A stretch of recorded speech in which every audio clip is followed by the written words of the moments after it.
복된 소식 아름다운 소리 AM 1590kHz 시카고 기독교 방송입니다.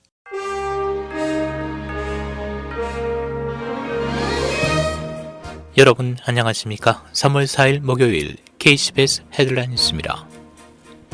기독교계 소식입니다. 성경 읽기가 기독교인들의 정신 건강을 증진했다는 조사 결과가 나왔습니다. 영국의 한 새로운 연구기관이 조사 보고한 바에 따르면 팬데믹 기간 성경을 읽는 것이 기독교인들의 정신 건강을 향상시켰고 미래에 대한 그들의 불안도 완화했다고 보도했습니다. 교회에 출석하면서 적어도 한 달에 한 번 성경을 읽는 기독교인 1123명을 대상으로 벌인 여론조사에서 33%가 팬데믹 기간 성경을 읽는 것이 정신 건강을 향상했다고 답했고 28%는 미래에 대한 자신감을 높였다고 응답했습니다.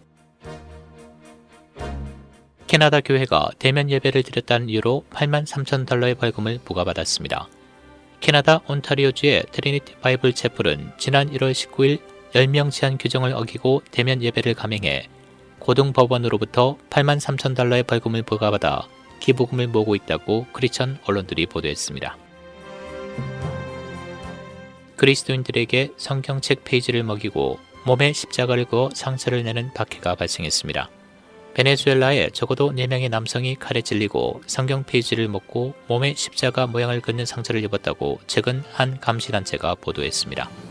마약 횡단으로 의심되는 남자들의 공격은 지난 2월 26일 교회가 운영하는 약물 재활센터인 레스토레이션 하우스에서 발생했다고 열린문이 지난 금요일 보도했습니다. 시카고 지역 한인교역자회가 주관하는 2021년 두 번째 세미나가 어제 오전 10시 30분부터 회장 조은성 목사의 사회로 2시간 동안 온라인으로 진행됐습니다. 60여 명의 시카고 지역 회원들과 타 지역 목회자들이 함께 참석한 이번 온라인 집회 강사는 UCLA 대학에서 한국교회사를 가르치고 있는 옥성득 교수로 설교와 한국교회라는 주제로 강의가 있었으며 강의 후에는 질의응답 시간도 있었습니다. 옥성득 교수는 한국교회사를 전체적으로 리뷰하면서 이러한 역사적 상황을 두고 현 상황에서 목회자들이 어떤 설교적 마인드를 가지고 나가야 하는가를 강의했습니다. 특히 목회자들이 설교를 할 때는 영성적인 부분을 다루어야 하는데 한국인의 영성적인 부분을 잘 다루기 위해서는 기독교의 한국인과 깊은 관련이 있는 타 종교의 책도 참고해야 하고 외국 저자들의 책도 좋지만 한국인 저자들의 책을 참고하는 것이 한국적 영성의 깊이를 이해하는 데 더욱 도움이 된다고 강조했습니다. 한편 개혁자회 다음 세미나는 4월 7일과 5월 5일 각각 열립니다. 국내 로컬 소식입니다. 지난 1월 의사당 난입 사태 이후 또다시 극단주의 세력의 의회 침입 우려가 제기돼 하원이 일단 예정된 일정을 연기했습니다. 언론에 따르면 하원은 당초 오늘로 예정된 경찰개혁법안 토론과 표결 일정을 취소하기로 했습니다. FBI와 국토안보부는 최근 올 한 해 극단주의 세력의 폭력 행위가 증가하리라는 보고서를 내놨는데 바로 오늘 의회 난입 재시도와 민주당 의원 공격이 이루어질 수 있다는 내용이 여기에 포함됐습니다. 민주당 상원은 당내에서도 반발이 있었던 최저임금 인상안을 배제키로 한 데 이어 $1,400를 지원하는 가계 대상 범위를 줄이기로 해 경기 부양책이 상원을 통과할 가능성이 한층 높아졌습니다. 새로 조율된 안에 따르면 연소득 $80,000 이하 개인과 부부 합계소득 $160,000 미만인 가구로 지원 대상이 축소됩니다. 실업수당 지원 금액과 관련해선 $400인 원안이 유지됐습니다. 지난 2일 캘리포니아 남부 멕시코 국경 인근에서 정원을 초과한 사람들을 태운 채 트럭과 충돌해 13명의 사망자를 낸 SUV에 타고 있던 25명은 모두 멕시코에서 미국으로 밀입국한 사람들이라고 국경 순찰대가 어제 밝혔습니다. 보안 감시 동영상을 분석한 결과 모두 44명이 국경에 설치된 담장에 구멍을 뚫어 미국으로 밀입국한 것으로 드러났습니다. 숨진 13명 중 10명은 멕시코 국적자인 것으로 나타났습니다. 구글이 개인의 인터넷 이용 기록에 기반한 광고 판매를 중단할 계획이라고 밝혔습니다. 언론에 따르면 구글은 내년부터 자사 웹브라우저 크롬에서 추적 기술인 쿠키 지원을 종료한다며 대신 익명화나 데이터 수집과 같은 방법에 기반한 개인정보 보호 기술을 사용할 것이라고 밝혔습니다. 올해 첫 2달 동안 시카고에서 350건 이상의 카제킹이 보고됐습니다. 시카고 경찰은 지난 1월 1일부터 3월 2일까지 352건의 차량 도난이 발생했다고 보고했습니다. 시카고의 카제킹 사건이 계속 이어지는 가운데 지난 주말 대낮에 교통량이 많은 시카고 거리에서 뻔뻔스런 무장 차량 도둑을 포착한 비디오가 공개됐습니다. 영상에는 세차를 하려고 기다리는 차에 2명의 남성이 다가와 총을 겨누고 차량을 탈취해가는 모습이 담겨 있습니다.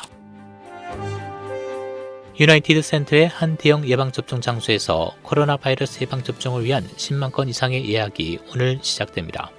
프리츠커 주지사는 오늘 오전 8시 30분부터 65세 이상의 일리노이주 거주자에게 온라인 웹사이트와 전화로 예약이 가능하다고 말했습니다. 온라인 웹사이트는 zocdoc.com이며 생년월일이 필요하고 전화 콜센터로 등록하려면 312-746-4835번으로 하면 됩니다. 콜센터는 200명의 직원이 있지만 콜센터를 사용하는 사람들은 대기 시간이 길어질 가능성이 크다고 밝혔습니다. 존슨앤존슨 백신 18,000회 이상이 오늘 쿡카운티에 도착할 예정이라고 보건부가 밝혔습니다. 쿡카운티 보건국은 존슨앤존슨 백신 출하량이 오늘 나올 것으로 예상되지만 관리들은 출시에 대한 자세한 정보를 밝히지는 않았습니다. 존슨앤존슨 백신 선적은 월요일 시작됐으며 시카고와 일리노이는 이번 주말까지 10만 개 이상의 백신을 받을 것으로 예상하고 있습니다. 또 보건부는 존슨앤존슨 백신이 도착할 때까지 금요일이나 토요일에 데스플레인의 4번째 대규모 백신 접종 장소를 열 것이라고 발표했습니다. 일리노이주 보건당국은 어제 지난 24시간 동안 44명의 추가 사망과 6만 1,000건 이상의 백신 접종과 함께 2,104건의 신종 코로나 바이러스 신규 확진 사례를 보고했습니다. 주 7일 평균 양성률은 계속해서 2.4%를 기록하고 있습니다. 국제 소식입니다. 북유럽 섬나라 아이슬란드에서 최근 일주일 사이 지진이 17,000건 발생해 화산 폭발이 임박한 것 아니냐는 우려가 나오고 있습니다. 아이슬란드 기상당국에 따르면 남서쪽 반도인 레이캬네스 지역에서 지난달 24일 규모 5.6 지진이 발생한 것을 포함해 일주일간 약 17,000건의 크고 작은 지진이 발생했다고 밝혔습니다. 기상당국 관계자는 우려가 될 만한 더 강력한 사태가 나올 수 있다고 경고하고 규모 6 이상의 지진 발생 가능성도 언급했습니다. 스페인의 엘레나와 크리스티나 공주가 지난달 아버지인 후안 카를로스 전 국왕을 만난다며 아부다비에서 백신을 맞았습니다. 이들은 스페인 일간지 엘문드를 통해 낸声明에서 우리는 아버지를 방문하러 갔고 아버지를 정기적으로 찾아가기 위해서는 의료적 확인서가 필요했다면서 백신을 접종할 기회가 왔을 때 이를 수락했다라고 해명했습니다. 노르웨이 중앙은행이 미얀마 군부와 협력 사업을 하고 있는 일본의 기린 홀딩스를 투자금 회수 감시 대상 기업에 포함했습니다. 언론에 따르면 노르웨이 중앙은행은 현지 시간 어제 성명을 통해 이같이 밝혔습니다. 일본 기업 기린 홀딩스는 미얀마 군부가 쿠데타를 일으킨 이후인 지난달 5일 미얀마 브루웨이 맥주 공장 조인트 벤처를 폐기하겠다는 뜻을 밝혔습니다. 하지만 이후 약 한 달이 지났으나 기린 홀딩스는 여전히 미얀마에서 맥주 판매 사업을 계속하고 싶다는 입장입니다. 날씨입니다. 오늘은 어제보다 기온이 소폭 내려간 20-30도대 대체로 맑은 날씨 보이겠고 오전 한때 구름 많은 지역이 있겠습니다. 오늘 낮 최고 기온 38도, 밤 최저 기온 27도. 금요일인 내일은 낮 기온이 다시 40도대로 오른 대체로 맑은 날씨 보이겠습니다. 지금까지 KCBS 뉴스 박상준이었습니다.